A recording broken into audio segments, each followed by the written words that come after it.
香港國際電影節地獄廚房嘅放映。Thank you very much for coming to the screening of Morte Cucina at the 50th Hong Kong International Film Festival。今日我哋好高興咧，請到呢套戲嘅導演嚟同大家分享佢拍攝呢套電影嘅經驗啦，同回答大家嘅問題。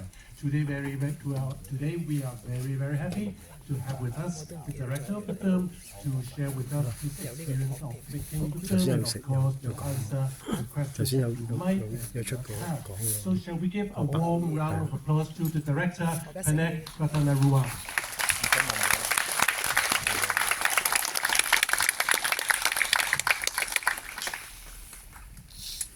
Thank you very much, Panek. Okay, just one thing.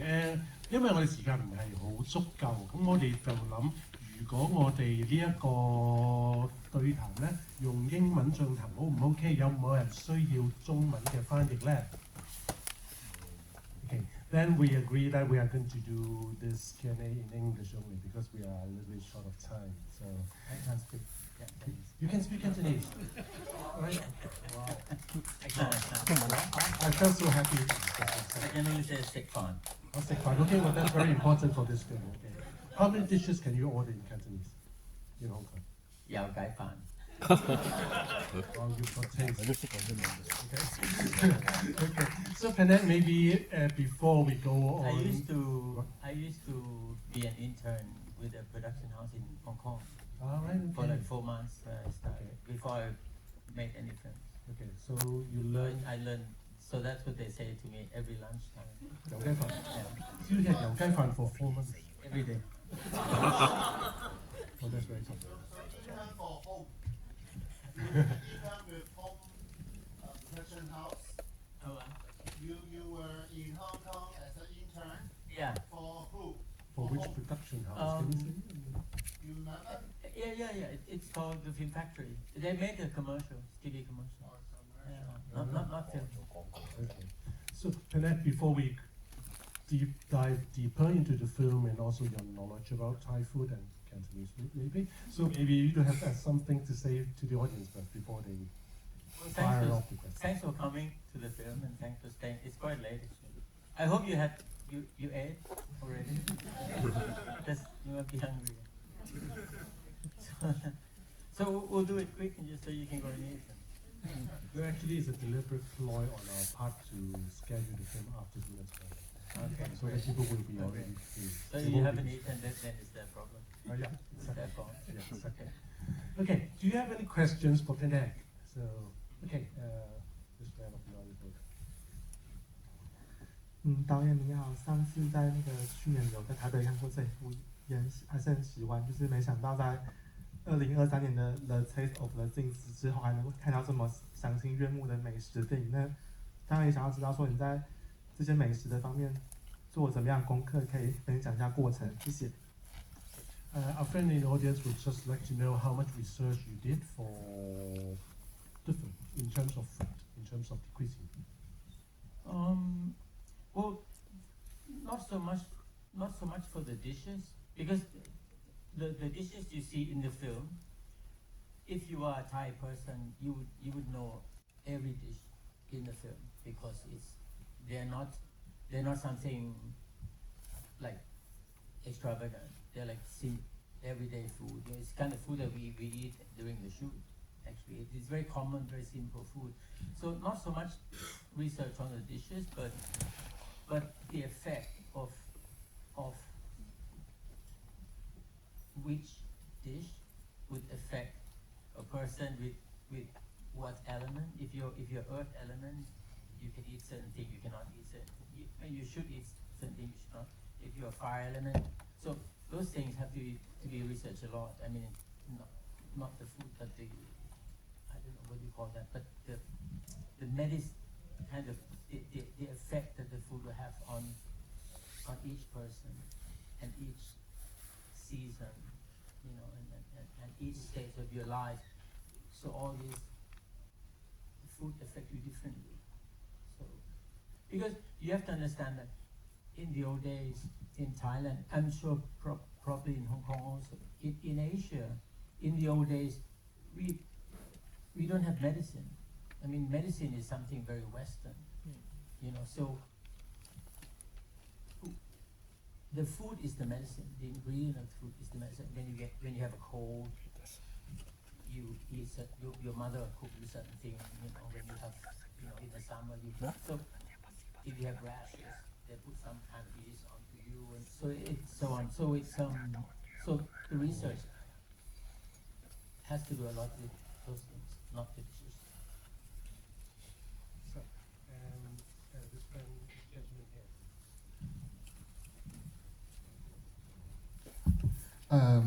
Thank you for your film, indeed. I would like to know what was on the medicine package and on the iPad. Like Sal's iPad took some photographs of Gone and made some labels, and I was quite surprised that it was not translated in subtitles, which were, I think, important to part of the plot, although, well, we can guess what it is, but it would be better to describe it. And second, what does it have to do with Luxembourg, Singapore, and Taiwan? Because they are seemingly sponsoring bodies of this film, but well, it seemed that it has nothing to do with those regions. Thank you. I think our friend in the audience probably is alluding to the medicine that the doctor actually found in the dustbin. So probably he wants to know what kind of medication that would. Well, by that time, Gone was raped with all kind of illnesses, you know, diabetes and whatnot, you know. So the medicines are for those things, and like you said, we thought that actually one of our producers raised the same question, that maybe it should be translated, subtitled the medicine package, should be subtitled the note on the iPad and thing. And I thought that would be so tedious to have to do that. So then I thought, like you said, I think we can guess, you know. And Sal's iPad is those photographs that you see her taking photographs from time to time. She's just tracking her plan, her progress, the progress of the plan. And Singapore, Luxembourg, Taiwan, the Thai Cultural Ministry, I try not to leave anybody out because I will be in trouble. Or my producer will be in trouble. Anyway, they're the people who gave us money to make the film. And I'm just curious, I mean, Connect, since you've got international partners on board from Luxembourg, from Singapore, I'm sure that you might have screened a draft of the film to these partners. I mean, these people from Luxembourg to Singapore, who might not be, maybe not Singapore, but the Luxembourg people, I mean, Europeans, they might not be that familiar with Thai cuisine as we do, we Asians do. So what were their reactions when they saw this film as Europeans? they loved it. They loved it. I mean, and you have to know, I mean, it's now Thai food is so fashionable in Europe and in the States. You know, it's like if you go to a Thai restaurant, it's so chic. You know, in France, in England, not so much in Luxembourg, but I went there to do the sound mix because we have to spend some money in the country. So I went there to do the sound mix, and I went into one Thai restaurant. It was not really Thai food because they also make sushi and you know dumpling noodles and all that stuff. Is it run by Isan people? No, I think they were run by Chinese people. Okay. So They love the food in the film. They don't know much about the food, but they just, for them it's maybe just so exhausting. I think if we have all these foreign partners at a different time, maybe it might be a bit more confusing but now I think the whole world is Thai food is so well known. And did you understand the relationship between food and desire and its impact on screen? I'm sure your partner. Yeah. I think for the food, part that you asked, I think when we release the film in Thailand, it won't be as impactful as when you screen it internationally. I think because, like I said, for Thai people, these dishes we grew up with them. It's so common. It's just like if we've got a Hong Kong film with Yao Gai Fan. Probably it won't be that impactful.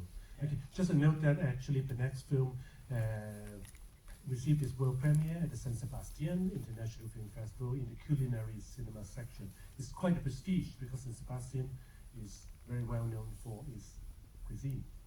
So I mean, for the San Sebastian International Film Festival, actually select the next film speaks volumes about the food on show and the film. I mean, the power and strength of the film. So.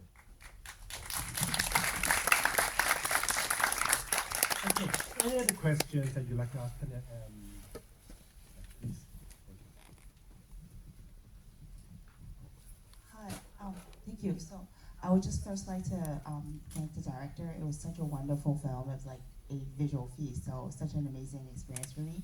I would like to ask about where for Sal is she at the end of the film, like physically, emotionally, because it's such a toxic relationship that Sal and Korn had, and even after death, they still seem to be interdependent. So where does it kind of leave her now that she's alone on Earth? You can't ask me that. I know as much as you.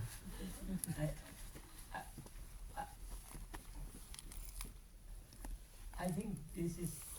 I think your question is probably best answered by you, or maybe you don't need to answer. That's really it, right? I remember when we screened the film in San Sebastian, there was someone in the audience saying that it was called Stockholm Syndrome. I never heard of it by that time, but now I know what it is because I went to research. Because Stockholm Syndrome is when the perpetrator actually falls for the victim, like feeling certain attachment to the victim. The victim falls for the perpetrator, right? I mean, it's just, right, just a hostage actually so, falling sorry, for sorry, you know. sorry, yeah. But and that kind of surprised me also that somebody came up with that theory. I was actually, when I was writing the script, I was actually quite surprised that she actually was in love with him. When I found out on the script as I was writing, like as a medium, you know, I was like, this past I was quite surprised to find out that she actually fall for him, like really actually in love with him. You know? I think as far as the revenge is concerned, I think Sal made one big mistake is that she chose the weapon, the weapon that she chose to revenge. It's a weapon that actually takes a form of taking care of someone. And when the revenge takes so long, takes years, emotionally or spiritually, you slip. I mean, she slipped, I think, you know, and that's how the films turn out like this. In theory, we only cook for the ones we love, right? I mean, that's what Sal was doing. Right, yeah. And so yeah, I think it just kind of emotional, just because it took so long, the revenge that it's kind of it slips in. You when you take care of someone every day, you know, you become so disattachment. That's my theory. I know as much as you. Okay, I think we still have time for maybe one more question. So, okay, gentleman here, please. You also want to ask also, right? Oh no, you just you want. Hello, director. Yeah, thank you for the film. Yeah, I like it. Yes, and I would like to ask about the leading actress. Because I don't know Thai film industry, is she famous or she is a new actress? Is she new or She's is completely unknown. a professional actress? No. She's well, she's kind of a model, but she doesn't live in Thailand. She lived at that time anyway. Now she lives in Thailand, but at the time when we cast her, she was living in, I think, in Australia. Wow. She was doing modeling, and she had a big part in like a French comedy a few years ago, but like tiny, like almost like an extra. So she's completely unknown in the film industry. Wow. So it's surprisingly well performed. No, she's very good. Yeah, very good, very Yeah. good. Yeah, and I think half of the charm of the film is from her. Absolutely, yeah. Yeah. The other half Good comes for from you. you cast her and got her. How Yes. did you actually prepare Bella Busang with this film? I mean, since she's not really that well versed in Well, we acting. do nearly everything. We prepare her for everything except acting. Because we just didn't have time. But I thought that to prepare her for the cooking is much more important. So and luckily, I mean, our friend who's a food stylist on the film, she has very good connection with quite like famous chefs in Thailand, like very very famous chefs. So they all embrace her, our actress, and yeah, she learned cooking, and she practiced in the real restaurants for like a month. Yeah, and so a lot of that has to do with her learning, like immersing herself to become confident in just like physical work, not so much emotional, like chopping and frying and things like that. So it helps to actually, I think it really helps to put her into like a state of mind of the character, I think. So you actually managed to train a professional actor and also a professional chef. Oh, she can open a restaurant now. All right. Well, that's her career success. Yeah. After the accent. Yeah. Well, she cooks well. All right. Okay. You should have invited her to come to our house. Yeah. Treat us like that. Anyway, okay. I think we are running out of time. So, well, thank you very much for coming to screening. Shall we give another warm round of applause to Kenneth? Okay, well, thank you for coming. But of course, well, there's a second screening on Tuesday. It's same cinema. I think it's 7:30 or 7:30. That I'm not I don't exactly remember. So please come again, because Kenneth will be here to answer your questions and also recommend this film to your friends. So thank you very much. Thank you, Kenneth.